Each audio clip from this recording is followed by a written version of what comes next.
Good afternoon. My name is Maria McNamara and I'm the CEO of Advance.org. We're the platform that connects global Australians with one another and with Australia. Today we're joined by Tracey Neaverson and her daughter Georgia. Georgia is home from Poland, where she was a ballerina with the Polish National Ballet. Good afternoon to both of you. How are you? Hi, good. Hello. Thank you. Thank you so much for having us. Thank you for making the time. This is such a fabulous story. It was very important that we share it with the wider community of global Australians. So let's begin with you, Georgia. How old are you now? You're in your early 20s? Yes, yeah, I just turned 21 in January. Thankfully, it was just before everything sort of exploded in the world. Just imagine, happy 21st. Thank you. You left, so let's just work backwards from Poland. You've been there for how many years now? So I lived in Poland for 2.5 years, would have been 3, but unfortunately it was a little bit cut short with COVID. And prior to that, I lived in Amsterdam also for 2.5 years. Okay, so you've been away from home for about 5 years. So you would have been, 15 or 16 when you left. Yeah. Before that, you were doing your high school here. How long have you been how long have you been developing your skills as a ballerina? So I actually started very young, age 3, just like probably majority of little girls do. But I started pursuing it more seriously, I would say around 11 or 12. And then I left academic school, mainstream school at 14 to continue with a view to a professional career. Okay, so let's talk about that for a minute. It would have been, so by the time you decided you were going to be a ballerina, that would have been when you started spending a lot of time on your craft. At 15, you would have had to make that big decision of, do I stay or do I go, in order to get the experience that I need that we may not be able to offer you here. That was a very big decision. Talk me through that decision. Yeah, absolutely. So I guess it was always something that was on my radar. Unfortunately, in Australia, there are not a huge amount of job opportunities for classical ballet, especially.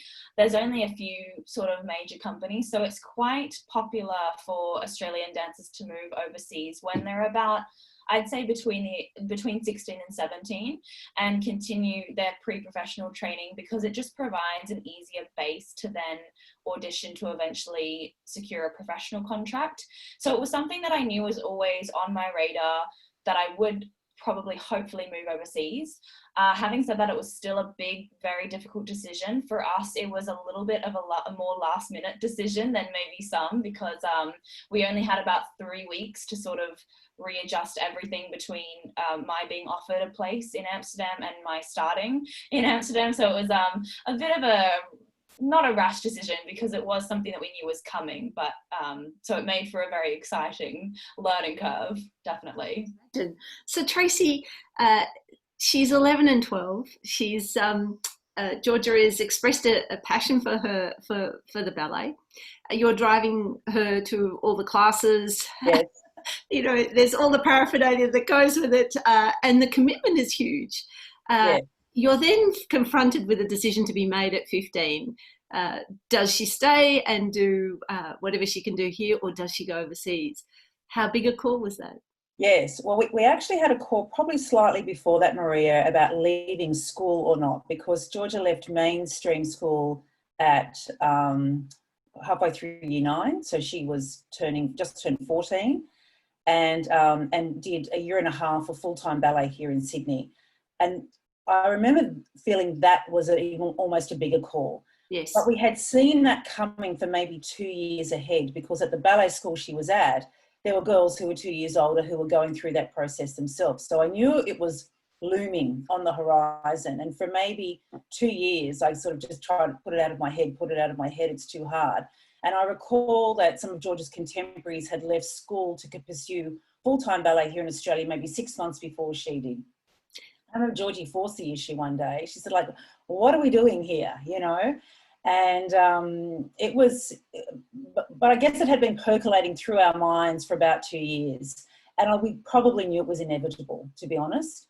So even though it was a difficult decision, Georgie was a really strong academic student.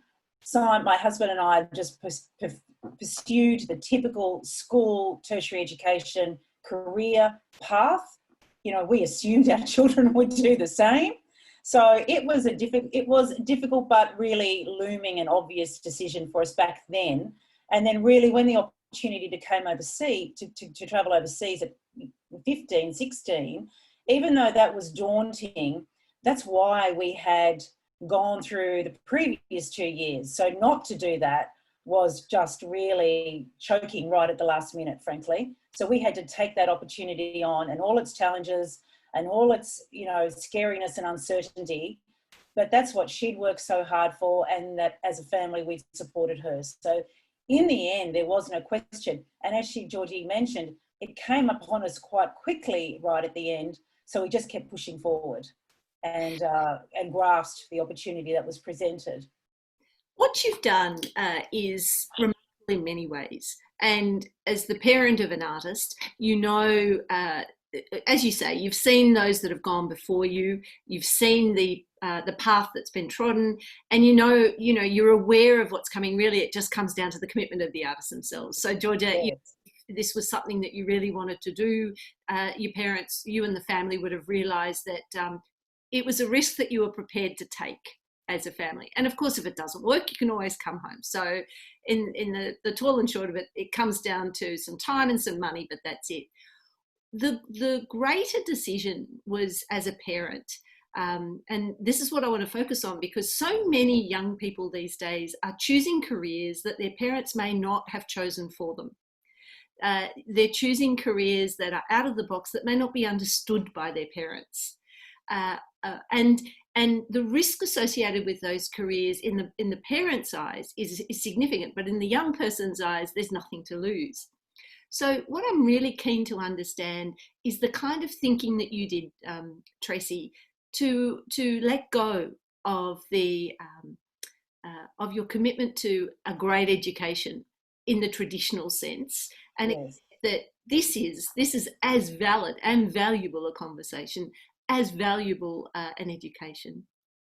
I guess we were, with the increase of technology and also with the increase of opportunities to enter into tertiary education in all sorts of ways, and probably on some reflection of my own pathway, where I had gone from school to uni to work, but then changed careers, and in my sort of early 30s had gone back and studied other options, recognised that education, and we're lucky in Australia, there's lots of pathways, there's lots of opportunities, and academic education is a lifelong process, and there's lots of time to do it through your life, and life's a journey. The physicality of ballet is less forgiving. So if we were going to do ballet, and if Georgia was going to do ballet in a serious and potentially professional sense, then we only had a very small window where she could pursue that. And if it didn't work out, there were options to come back and keep pursuing her academic or professional career in other aspects, but the window for ballet would be closed. And she was presented with a window that, very few people are, and so we jumped through. So take us to Amsterdam, Georgie. You're 15, or just turning 16? Yeah, just turned 16, about 16 and 3 or 4 months. So you've packed your bags and you've landed in Amsterdam. Your parents have said their farewell, and you're sitting in your room and you're looking around and thinking, I'm here, now what? Yeah, so actually it was almost like that happened, but it was almost a little bit more sudden than that. So I went over to Amsterdam with the intention of participating only in the summer intensive program in July. So every year, a lot of European schools in the summer, the European summer, which is July for Australia, will hold summer intensive programs, and it's just an opportunity for students from all over the world who don't train there to go and experience the teachers. And so Mum and I sort of set up a bit of a plan to go to a few different summer programs to try to just gain an insight into what each was like, with a view to potentially trying, it was a bit of a loose plan, but potentially trying to secure a full-time position there, which is not entirely conventional way to do it. The conventional way would have been to submit an application and an audition earlier, a few months before that. Most places are sort of secured around March, and this was July. So I went over just with the intention of maybe looking for a view to then try in the March of the following year. And so we went to London for a week, and we went to Amsterdam for 2 weeks, and we also went to Monaco in France for a week. And when I was in Amsterdam, I sort of approached the director, looking back with a lot of confidence. I'm glad I did. And I just said very openly, very candidly, hi, I'm from Australia. I'm really, really keen to study here on a full-time basis. Do you mind to take this opportunity with the teachers to have a look at me? Tell me what you think, if there's a place. And I sort of at the time was thinking for the following year, not to start the next month. But the director, I think, sort of valued that and sort of saw that I had taken that initiative, and within the first few days had sort of confirmed that that would be something that I could do, and it would be something that I could start in the next month, in August, in the next school year. So thankfully mum and dad had actually come over just for holiday and some extra support while I was there, which was great because it ended up meaning that they were able to have a few meetings with the director, sort of straighten everything out, because of course it was a very big sort of life change that was sort of thrown at us.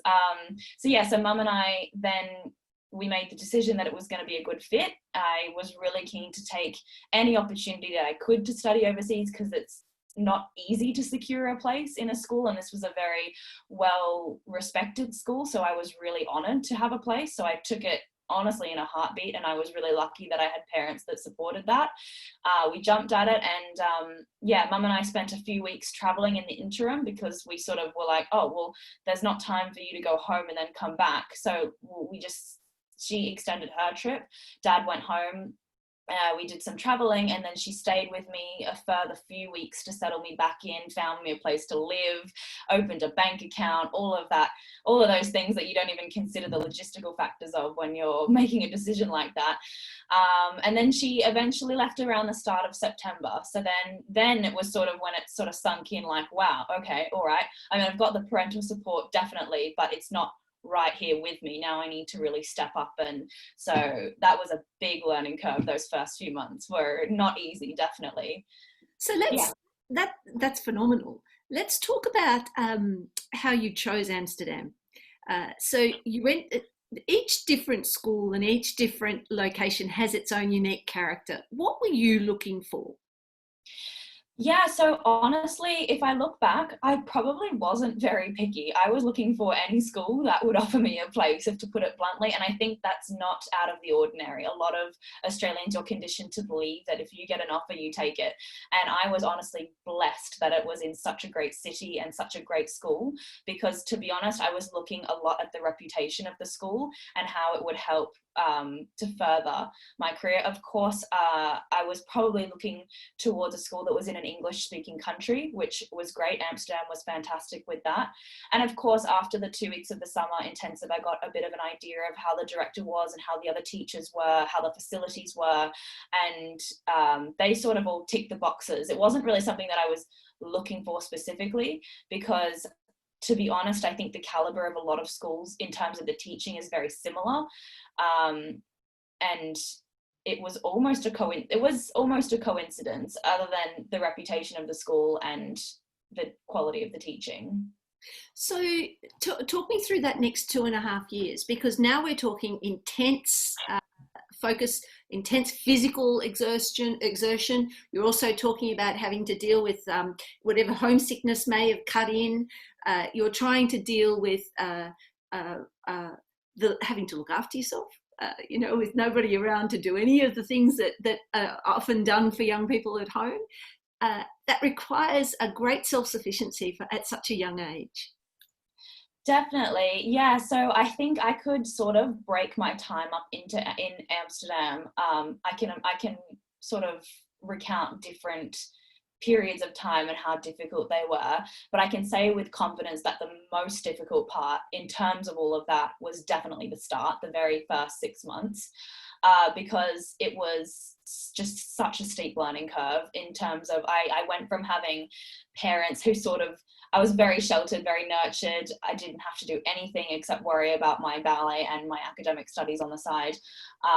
But in terms of cooking, cleaning, transporting myself, all of that was taken care of for me. So to sort of go from really little responsibility in that area to almost all of that responsibility in that area was a very big learning curve. And I do feel like the first 6 months in terms of my progression in ballet might not have been as strong, just because a lot of energy was spent dealing with everything else that came with it. And I'm almost glad that I did go over that first year before I transitioned into a higher level in the program. I started a bachelor program my second year, which was a little bit more intense. And my first year, I'm glad that I had that year to sort of work all of those kinks out before, so that the next 2 years I could really focus on the ballet aspect of it. So yeah, there were a number of challenges that I faced, and the most serious, I think, of which was the cooking aspect, because ballet is extremely reliant, and especially in Europe, and it was something that I sort of was exposed to a lot more moving to Europe. It's especially reliant on a very, very specific aesthetic. And the teachers are not shy to communicate that to their students. So I had a director who was particularly blunt about the way the students, especially the girls, looked. And it was something that I hadn't really had to worry about before, trying to make sure my body stayed in this particular shape that was demanded. But once I started to have those that responsibility of cooking for myself and portioning out meals, that sort of lent itself to that challenge. So that's why I say those first 6 months were quite stressful for that aspect. Eventually I did start to work with a sports dietitian who helped me immensely, and I continued to work with her for the 5 years that I was away, and that just really gave me the tools that I needed, because I was sort of just lacking naturally the practice and the knowledge of how to cook properly to support my dancing and the shape that was demanded of me. Once I figured that out, it became a lot easier in a variety of different aspects. So Tracey, you and the family are at home and you're watching all of this unfold. Yes. On the one hand, you want to step in at every challenge that is faced as a mother would, and on the other hand, you're marvelling at the independence that's being shown by this remarkable young woman that you've raised to be the capable woman that she's revealing herself to be. But she's also in Amsterdam as a 16-year-old on her own. How do you deal with that? Well, we just decided to put some processes in place. So we had peace of mind, and Georgia had peace of mind, and I guess to continue some certainty in an everyday connection. The time difference made it a little difficulty, and winter was easier here than summer because of the time difference. But we wanted to make sure that Georgie got into her accommodation safely at night, and that we knew she'd gotten in there safely at night. In Amsterdam, the ballet school she was at did not have a college. So we had to find her own individual separate accommodation. So she was just living in student accommodation like another university student may. But so she was totally, independent in that sense. So we put some practices in place. Thank God for Facebook Messenger and WhatsApp and all of that sort of technology. It meant a lot of interrupted sleep for me for 5 years, because, when Georgie was coming home at night, it may be 3 o'clock in the morning here, but it just gave us some peace of mind that we were here for her and we weren't really that far away. Yeah. I also discovered, the world delivers, Maria, when you just put it out there. Amazingly, a close friend of mine here in Sydney, her husband had a close friend from school, an Australian man who had a family who lived in Amsterdam. They put us in contact with each other. And, in those first few months, that family, I felt, was somebody that if Georgia was in real trouble, if she had been hit by a bike or hit by a tram or something like that, that family would be there to immediately attend to Georgia. And then we were only 24 hours away to get there. So we tried to put some disciplines in place just to make sure that life went on regularly. We checked in with her every day. What did you do today? She checked in with us every day. You know, she knew that we were safe. We knew that she was safe. The lesson then became, as she became older and more adept, how do we stretch that out so we're not mollycoddling her? You know, that became then, for me, then the next conscious challenge. Like, how do I know every day that she's alive and safe? But equally, she's becoming, you know, she's an increasingly growing, sophisticated, adept young woman. I need to start to step back also and give her the freedom. So if she comes in at 2:00 in the morning, like any normal 20-year-old might, you know, I'm not on the other side of the world freaking out, because most nights it's not 2:00 in the morning. So that was an evolving learning curve, probably more for me than Georgie. So, Georgie, you're now in the cultural centre of Europe, and there are ballets all the time. There are things for you to go and see, people to meet. How do you make the most of that environment? How do you have the time during those 2.5 years to make the most of being where you are?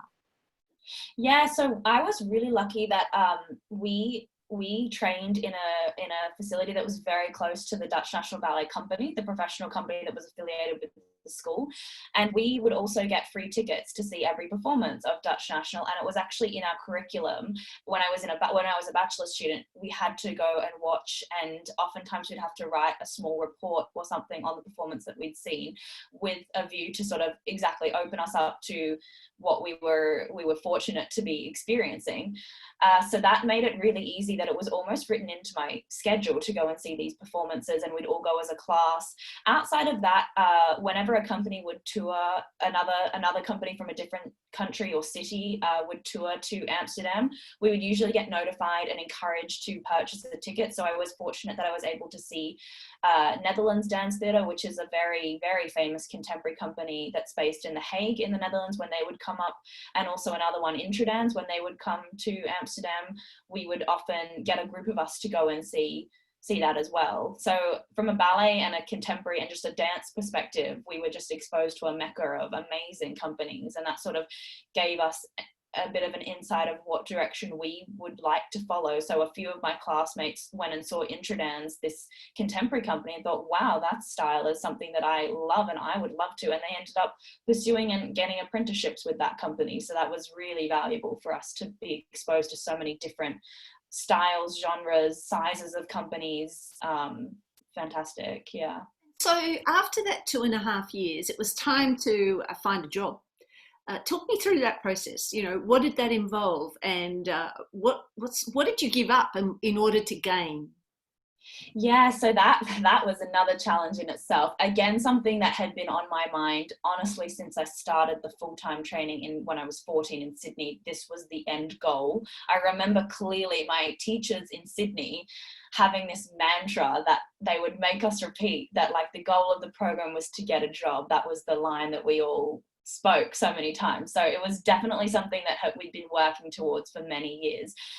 But it was also something that the teachers conditioned us, rightfully so, to accept the fact that it's incredibly difficult and it requires a lot of rejection, honestly, because you've got to put yourself out for a lot of auditions before you land a job. Every company's looking for something different, a different height, a different style, different strengths of the dancer.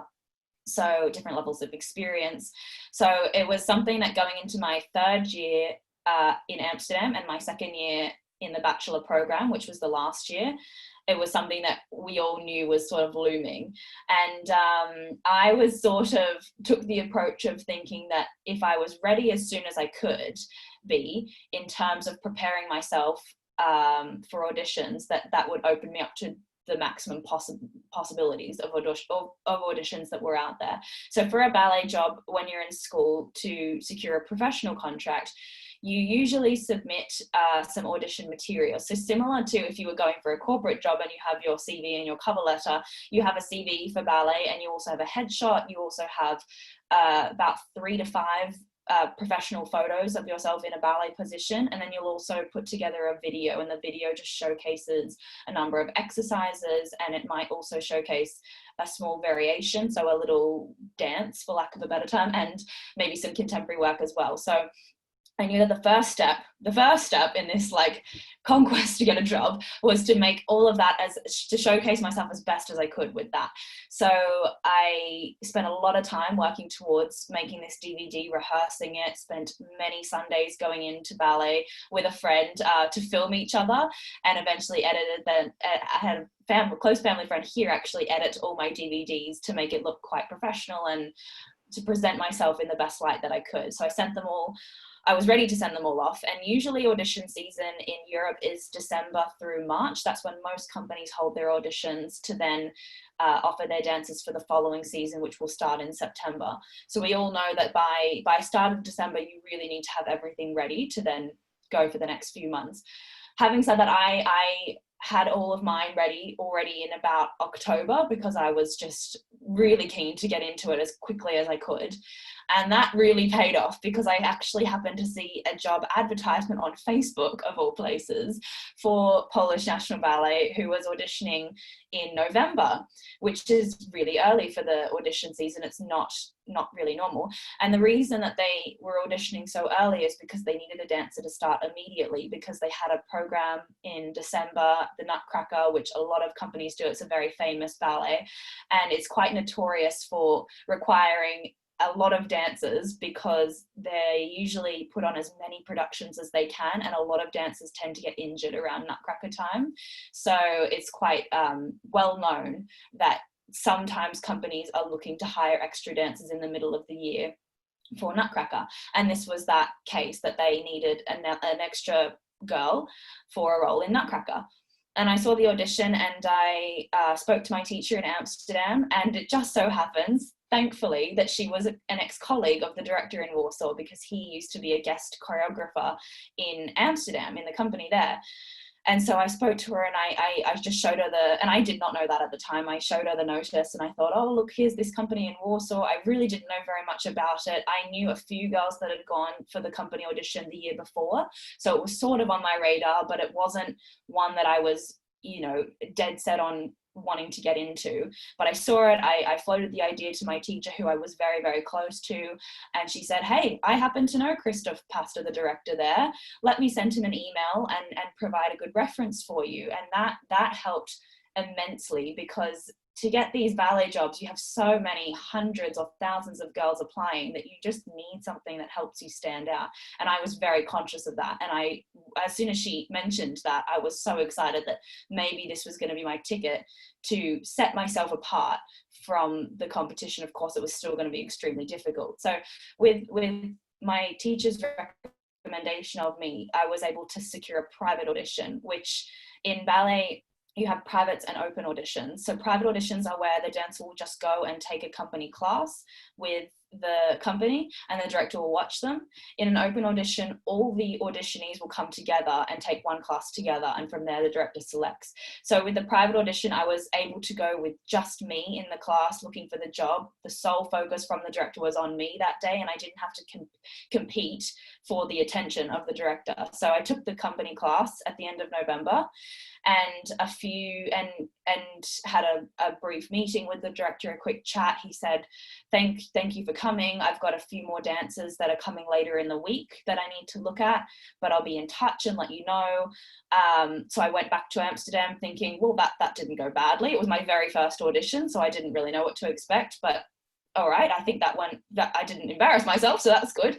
And I went back to Amsterdam, and that weekend I got an email saying that they had decided to offer me the contract, and could I start next week? So I was just, I remember that phone call so clearly, that I got from my teacher to let me know that they'd emailed to say that I got the job, and I was just so excited. I'd actually spent the day doing more filming for my audition video that I was planning to send to other companies.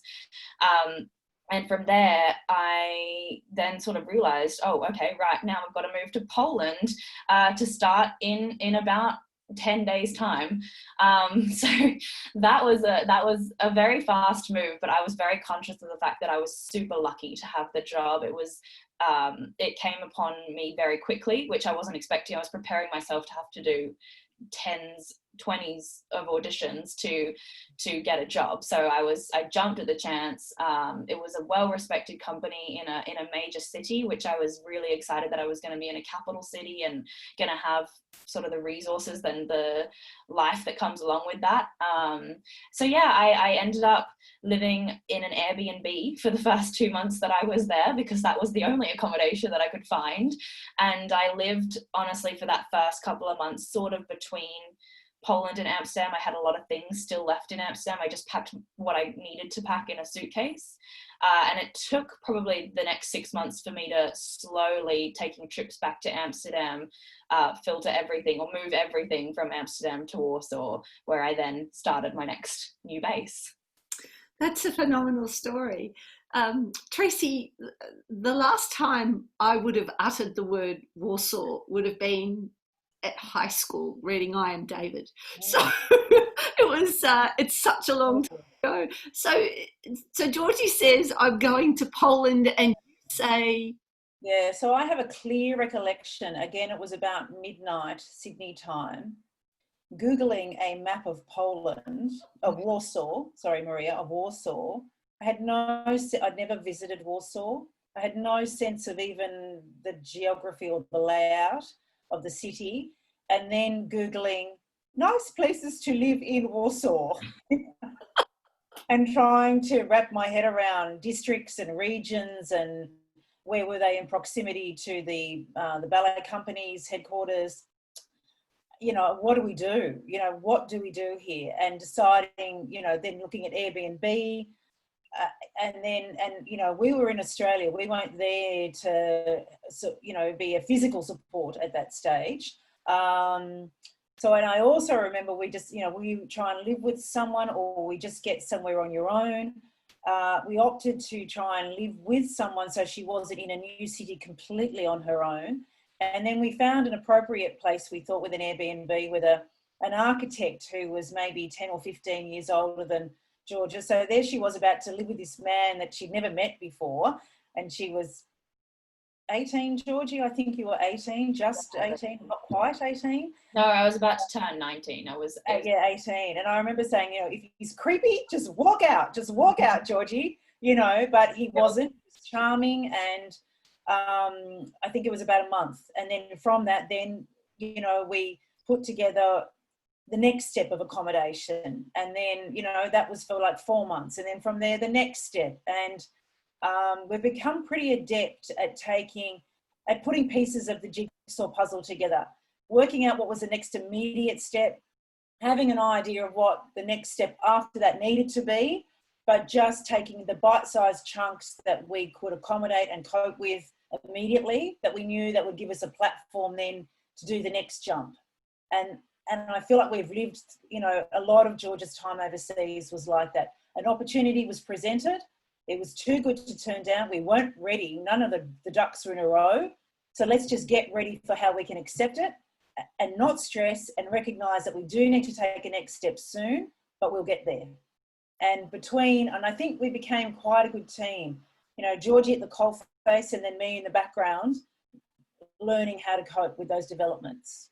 It's a phenomenal story in so many ways, because of course accommodation is the hardest thing. Each of the different cities has a different set of regulatory requirements about what you can and can't do. Some of the accommodation isn't necessarily advertised, and if it is, there's a rush for it.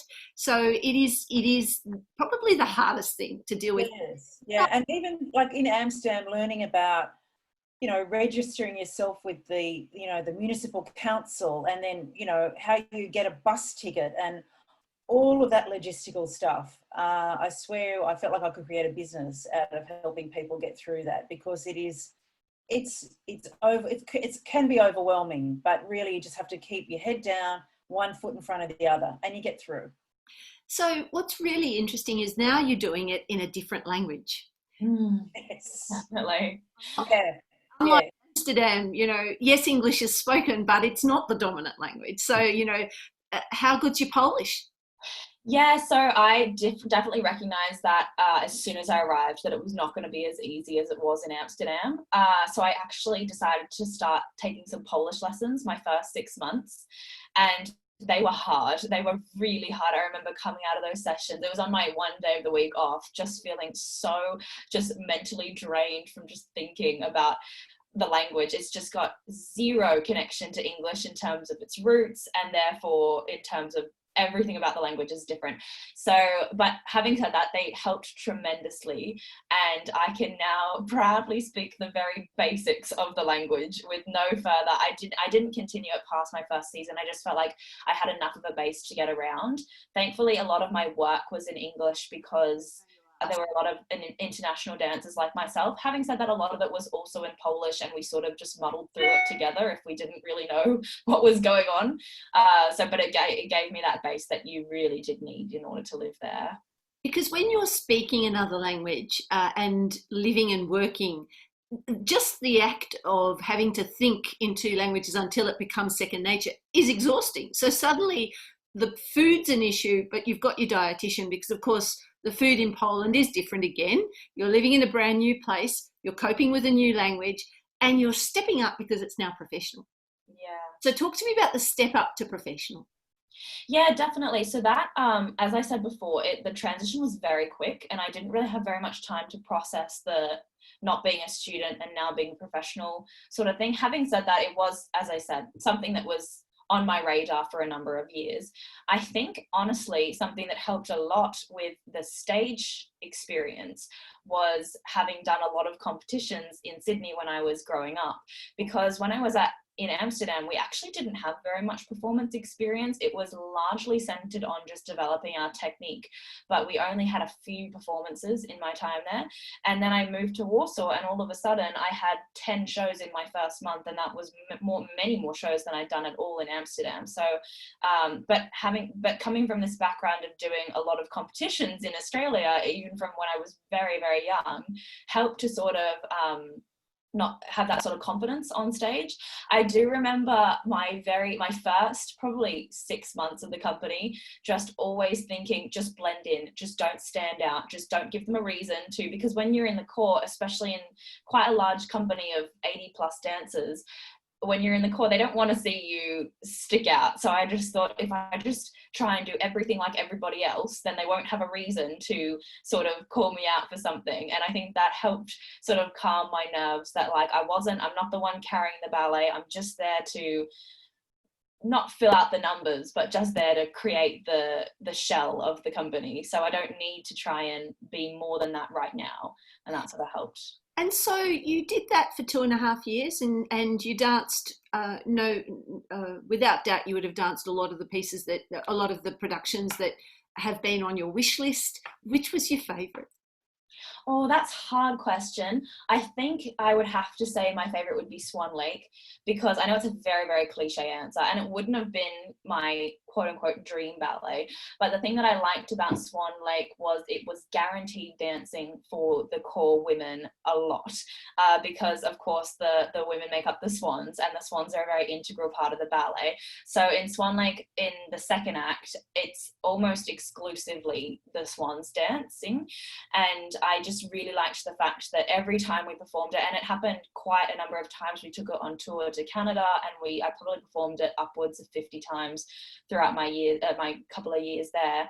I just always knew that I could count on the fact that I'd be on stage a lot. So that's the thing that I liked about it the most. And Tracey, for a parent who's been there from the start, who's been to almost every performance that a child has done, who's got the recordings, the life of the parent of an artist is, a book needs to be written just about that.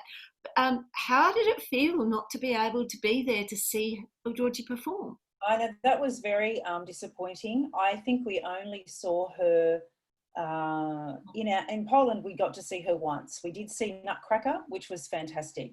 We looked at all the pictures, and Georgie would send snippets of videos that colleagues would take from the wings, and then I'd try and follow which swan she was around the stage. But unfortunately, we didn't really ever see her dance very much in that professional capacity. My husband got there, I think, twice to see her, And the Christmas before last, I think it was, we went to see Nutcracker. But, you know, it's every day. It's the life of a ballerina, you know, it's work every day. So anyway, never mind. Never mind, never mind. And Georgie, for a performer who's had family around them during their performances, I know you had the 2.5 years in Amsterdam. What was it like being on stage and not seeing the familiar face? Yeah, look, it was hard. I mean, I of course appreciated the fact that we're not from a close country, so it's not easy to get over. So I was blessed any time that they could come over, even to visit, even if it didn't fall on a performance day. But I do remember the performance of Nutcracker that my parents came to see, and then when my dad came to watch Sleeping Beauty the next year.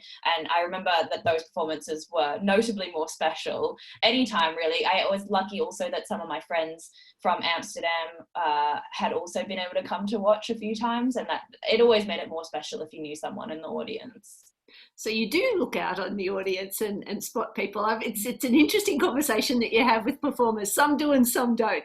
You fall into two categories. You're working quite intensely. The body is exhausted because you've got the rehearsals as well as the productions. You're dealing with the food issue as well, you know, trying to cope with the new diet. And the reality of life in Warsaw starts to hit. You know, this is now the new normal. What do you think? What thoughts go through your mind at this point when you realise this is what you've been working towards for a long time? You've achieved it.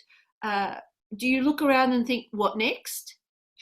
Absolutely. I think again, the first few months in the company were a big eye-opener, and it was great to start to realize what the reality would be, because of course you can be told about the stories your whole time in school, and you are, but until you're really in it, there are aspects that are not really revealed to you, and they sort of became apparent when I started working. Actually, something that became very apparent that I was not ever told in school was that the amount of dancing that you'll do will actually decrease a lot when you join the company, because you go from being at the very top level of the school to being at the very, very bottom level of the company. And a company of the size that I was in meant that I was really the bottom of 80 dancers. So there were a lot of people above me. And another thing that is specific to Poland, though I know it does work the same way in other European cities, is that the dancers are actually paid. It's not the system there now, but it was when I joined, and for most of my time there, the dancers are paid based on the number of hours that they work. So what the sort of common system is to try to make the corps de ballet rehearsals, which involve the lowest rank and the most number of people, as short as they can. Obviously this is more economical for them to pay the most people the least amount.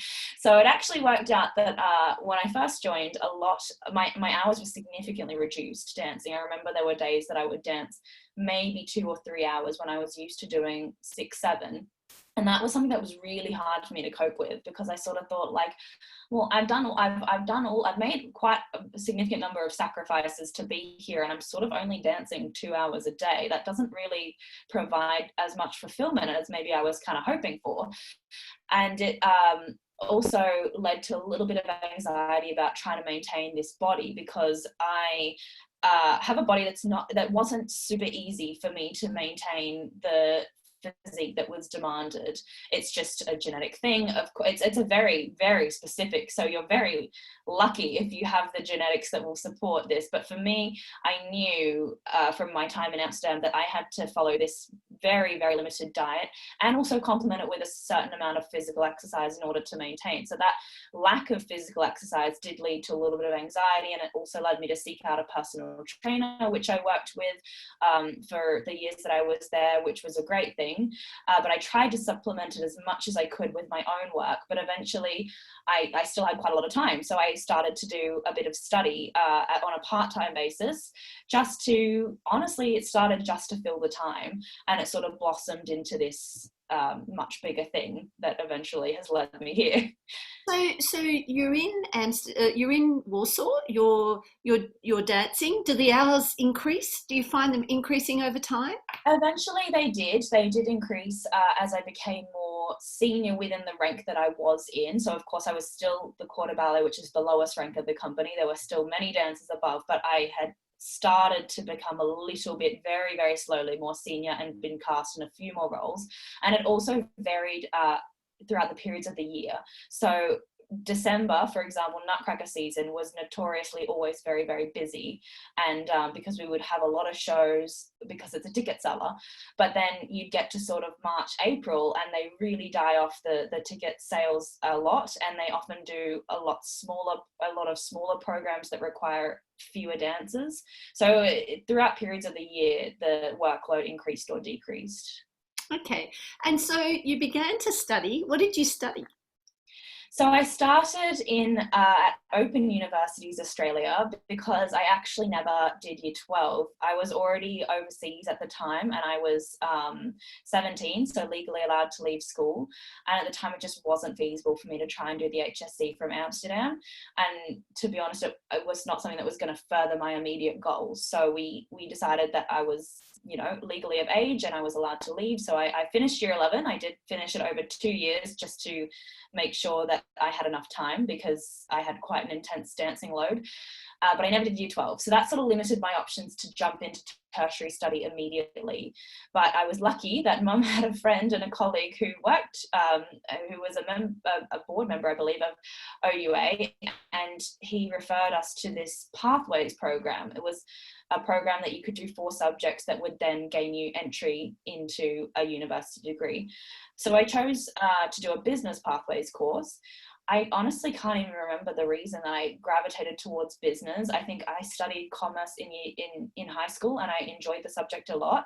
I looked at the subjects that I would be studying and I thought they looked interesting. So I was content to study a business pathways. And at the time, I had also started to look at the way ballet companies were being marketed and the way they were sort of communicated to the public. And I thought that that would be a really viable option for me in the future to work for a ballet company, but more on the managerial, on the administrative side than on the artistic side as a dancer. So that sort of led me to this decision to start business. And eventually I started in a degree called a Bachelor of Marketing and Communications through the University of South Australia. Great choice. So, Tracey, now you've got a daughter in Warsaw who's part of the Polish National Ballet, who is studying business in South Australia. So, and you're asking yourself, where was all this leading? No, it was fantastic. You find ways. Open Universities was wonderful in that it provided the business pathways. Georgie worked hard. She got great grades. And then the next step, we found universities that offered online learning to international students.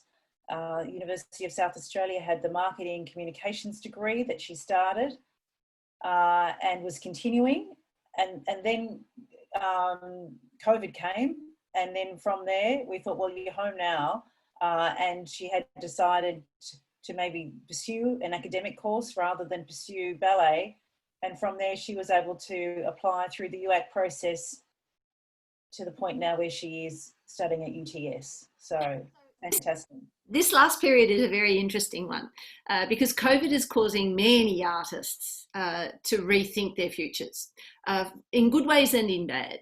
Because artists need audiences. It's very difficult to continue a career as an artist if you're wavering, or even if you are just missing the audience and the performance.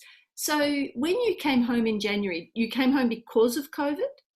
No, so actually it's quite interesting how coincidental it's fallen, and a lot of people sort of course, naturally believe that my decision was entirely because of COVID. It actually was completely not. It was actually made before COVID had sort of manifested. So the decision that I made to quit was a very, very long, very arduous process. It started about April of 2019, last year, I started to have quite a lot of second thoughts about, first, just the company that I was in.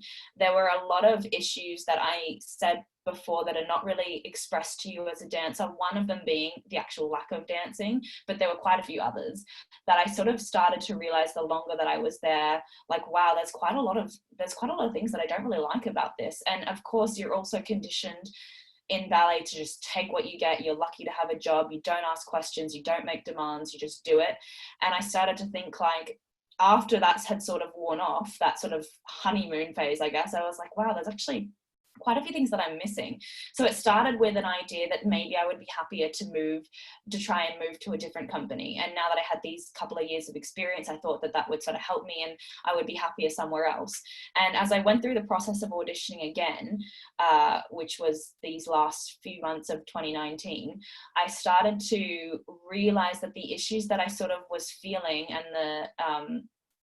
the issues that I had were more to do with ballet as a profession than the company that I was in. It was this sort of systemic issue of this, I know I've like mentioned it a lot, but this really, really demanding, very, very narrow body aesthetic that you need to have. That was a big issue.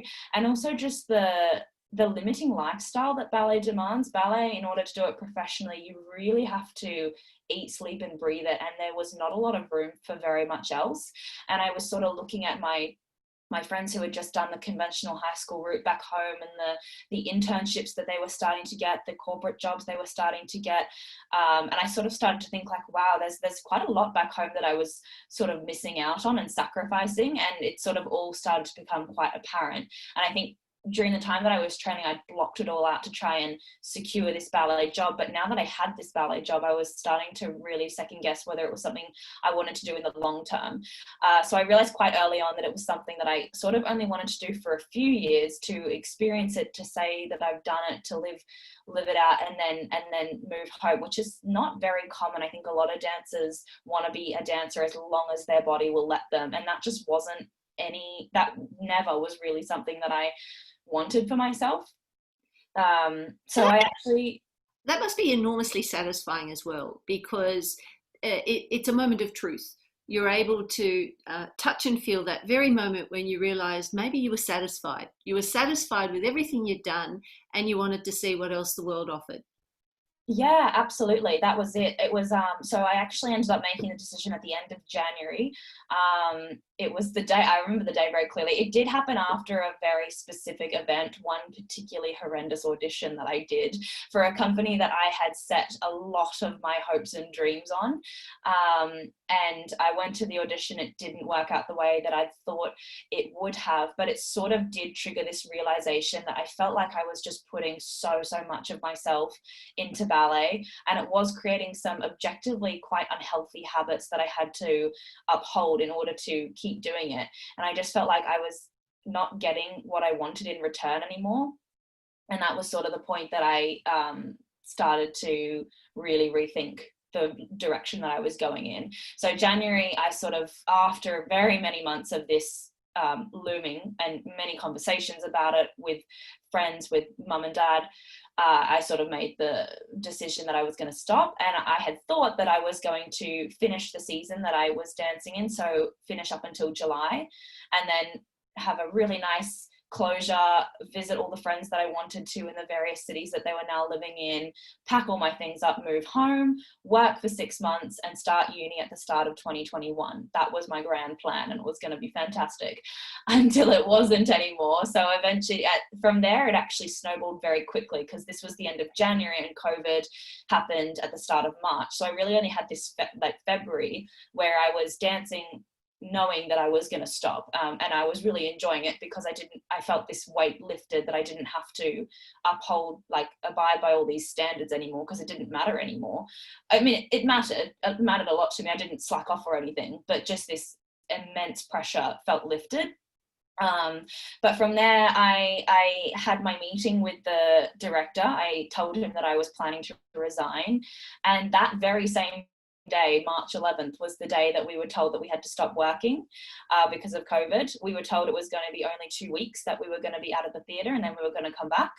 So we all packed up and stayed home and started to really, this was when everything was really exploding, and it's exploded very, very quickly in Warsaw. It went from everything being normal to everything being shut in about 2 days. And then that weekend, I actually woke up to see a lot of emails from the Australian Embassy, Facebook statuses, really alerting Australians overseas to return home ASAP, especially one from Poland that announced that Poland was going to shut their borders that night, midnight. They were shutting the borders. If you want to leave, you need to leave today. And I sort of that really ramped it up, and I really thought, like, I can't be here if I don't have any way of going home. That just did not sit well with me at home at all. And I knew that I was going to leave eventually. So I rang mum and dad and I was like, I need a flight for tonight because I need to get out of here. So we actually booked that flight Sunday morning, and I left Sunday afternoon. And that was my grand exit to my 5 years abroad, was all in the span of 6 hours. So very fast paced, but I'm glad that I had that decision that I'd settled and come to terms with and mulled over and was content with about 6 weeks prior to the actual act. So now you've landed, and there's, Tracey, there's a big sigh of relief. She's home, she's safe. That life, that phase is ended, and there's the big question about what next. What next? Yeah. How do you have that conversation? Well, we'd always been looking ahead, Maria. I think we worked really hard to be really realistic. And so through 2019, and even earlier when Georgie was studying through OUA and then through University of South Australia online, we were always, I guess, looking to, well, what happens? Because, what can you use? What skills have you got? How is the combination of your academic smarts with your physical ability, with your ballet experience and your life experiences? How is this going to create a package that will carry you on to the next phase of your working life, whatever that may be? So throughout the end of 2019, we were looking at what Georgia's next step may be, but thinking that would be 2021. That's sort of how far ahead we were working. And she'd applied through the UAC process, to see what she may be able to be offered. But then when she did come home, and she was still completing some subjects through University of South Australia and sat those exams, and there was an early entry UAC process, and we thought, well, let's just give it a go, sweetheart. Let's just try, and it worked out really well for her. So there are some universities that would know and would be able to cope with the sort of pathway you chose, and there are others who may not. So without naming names, we don't need to know who they are, but what sort of challenges did you face? Yeah, look, it was really difficult not having the very conventional HSC, ATAR selection rank university. And as Mum was saying, I really had no idea what sort of degree that I could be looking at, because I didn't have this concrete number that would tell me whether I was above the cutoff or below the cutoff. So I started, I honestly just applied to, I was keen to do business, and I applied to whatever business degree at most of the universities. And UTS came back with an offer to study a Bachelor of Business with the BCII course. And I was really excited. This was at the end of 2019, and I decided to defer it for a year to start, as Mum said, in 2021, because that was sort of my long-term plan. But I was glad to know that at least I'd done enough university credits to have entry into the Bachelor of Business.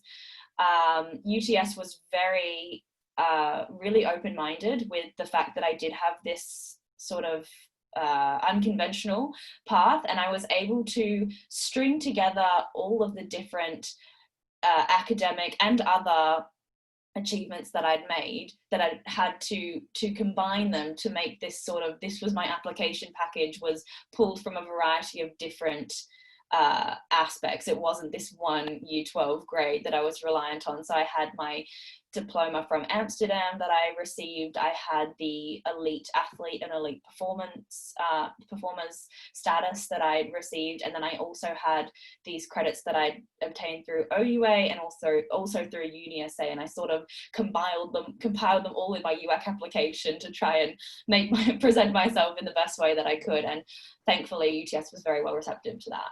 Well, and so you're now at university? I am. I've just started. I decided in the end to push my university forward a semester because with COVID happening, I had come home quite a lot earlier than I expected. The prospects of trying to get a job, though I do have one now, were relatively grim at the time because all the businesses were shut. And I just realized why not? I may as well start now. UTS offers a mid-year entry, so that was fantastic. And I did decide I was doing a subject through UniSA at the time, a business law subject, and it's just a foundational law subject. And I was really interested in it. I found reading the cases super interesting and what had happened to the people in the cases, and it all made a lot of logical sense. And I sort of started to think, also with mum's guidance, because she studied commerce law and now I'm doing business law, that maybe law might be a viable option for me. But again, I was not confident that what I'd done so far without the ATAR would be enough to get into law. So again, I just put a UAC application in April for mid-year entry this time. And I just put Bachelor of Business, Bachelor of Laws as my number one preference, and sort of crossed my fingers, and honestly didn't really expect for it to actually come off, but it did. So I've just started that double degree in semester 2. Well, congratulations. You are a poster child for the new economy because I think without realizing it, what you've done is you've demonstrated grit and perseverance, tenacity, all the sort of things that everybody needs in the new economy, because you've taken on challenges, you've worked out how to resolve them, you've taken on individual responsibility, and you've managed to confront some fairly daunting risks, and you've done it all with incredible grace at such a young age. And I keep repeating that because what that demonstrates is that given the right sort of encouragement and parameters, a person can do things without the guardrails that often families will put in place to stifle opportunity and entrepreneurialism, which is what you've demonstrated in spades. So I'm really thrilled that we've had this conversation, and I hope that we find some way of connecting you back to the arts when you're finished your degree or as you go ahead. You've chosen my alma mater, and I'm thrilled to hear that you're at UTS. It's a university that does a lot of things well, particularly for people with the sort of get up and go that you've demonstrated. And Tracey, congratulations on having Georgia home. You can now take through the night. And it'll be, we're all looking forward to seeing the marvellous things that you do next, Georgia. Thank you. Thank you so much. Thanks for your time today, Maria. We really appreciate the opportunity and, the recognition that you've given Georgie. It's been a different path, and it's true, it's been a path of grit and determination, and it's fantastic. Yeah, it's dreams come true stuff. I love it. Thank you so much. Thanks, Maria.